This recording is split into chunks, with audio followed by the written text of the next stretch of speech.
নমস্কার, জয় শ্রীকৃষ্ণ, রাধে রাধে। আজকে আবার একটা মিথোলজির ছোট্ট গল্প বলবো। সেটা হচ্ছে গিয়ে কুম্ভকর্ণের গল্প। রাবণের ভাই ছিল কুম্ভকর্ণ।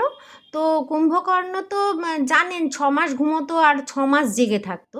তো কি করে তিনি এই ঘুমের ইটা পেলেন, মানে ঘুমের যে একটা বর পাওয়া দেবতাদের থেকে, সেটা তিনি কিভাবে পেলেন, কেনই বা পেলেন? হঠাৎ করে এত বর থাকতে ঘুমের বরই বা কেন চাইতে যাবেন? ধরুন আপনি যদি বর চাইতাম, কেউ কি ঘুমের বর চাইতাম? অন্য কিছুই চাইতাম। তো হঠাৎ করে ঘুমের বরই কেন, সেই গল্পটা আজকে বলবো। তো এই কুম্ভকর্ণ একবার ব্রহ্মার খুব বিরাট তপস্যা শুরু করলো। কেন শুরু করলো? না, যাতে দেবতাদের মেরে ফেলা যায়, সেই বর পাওয়ার জন্য। তো তখনকার দিনে তো সংস্কৃতে কথা বলা হতো। তো উনি তো বিরাট একটা ব্রহ্মার একটা বিকট একটা মানে একেবারে সেই না খেয়ে না দিয়ে রোদে জলে একেবারে অনশন করে উনি তো তপস্যা শুরু করলেন। এইবারে কেউ যখন বেশি তপস্যা করতো, দেবতারা না খুব ভয় পেয়ে যেত। তো দেবতারা তো দেখলো যে একজন ওরকম অসুর বিরাট একটা তপস্যা করছে ব্রহ্মার। তো কেন, কি ব্যাপার, কি চাইতে পারে সে? তখন তারা তো মন পড়ে দেখলো যে ও বাবা, এ তো চাইছে যে দেবতাদেরই যাতে ধ্বংস করতে পারে।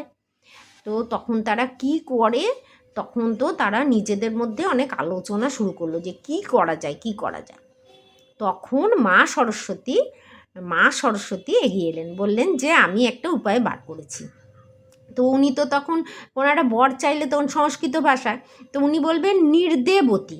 নির্দেবতী মানে যাতে দেবতাদের ধ্বংস করা যায়, আমাকে নির্দেবতী বর দাও। আমি তখন ওর জিভে বসবো। সরস্বতী আমাদের জিভে বাস করে, জানেন তো, যার জন্য আমরা বলি না, জ্যোতিষীরা, আমারও ভিডিও আছে, যে কখনো কাউকে আকাথা কুকাথা বলবেন না, গালাগালি দেবেন না, মা সরস্বতী রুষ্ট হন। আর মা সরস্বতী কার জানেন তো? রাহুর, জানেন তো, আমি তো বলেই দিয়েছি আমার এতে।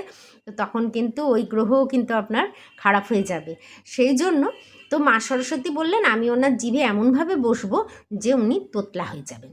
তো যাই হোক, এরকমভাবে তো উনি তপস্যা করতে করতে করতে করতে একদিন ব্রহ্মা দেখা দিলেন, বললেন কি চাই তোমার? তখন উনি ওই নির্দেবতী বলতে গিয়ে মা সরস্বতী এমনভাবে ওনার জিভে বসে পড়লেন, উনি তুতলে গেলেন। তুতলে গিয়ে বললেন আমাকে নিদ্রাবতী বর দাও। এই তখন ব্রহ্মা বলল যে তথাস্তু, বলে চলে গেল। কিন্তু উনি তো আর ওইটা মানে, তখন নিদ্রাবতী মানে ওই আর কি ঘুমিয়ে কাটাতো। তো তার ফলেই এই ব্রহ্মার বরেই মানে উনি নিদ্রা 6 মাস ঘুমোতো, 6 মাস পরে যখন উঠতো তখন একেবারে বিরাট পরাক্রমশালীভাবে যুদ্ধ করতো। তো সেই রাম রাবণের যুদ্ধের সময় সে কুম্ভকর্ণকে জাগানো হয়েছিল। যাই হোক, এইভাবে উনি বর পেলেন, মানে ভুলবশত নিদ্রাবতী।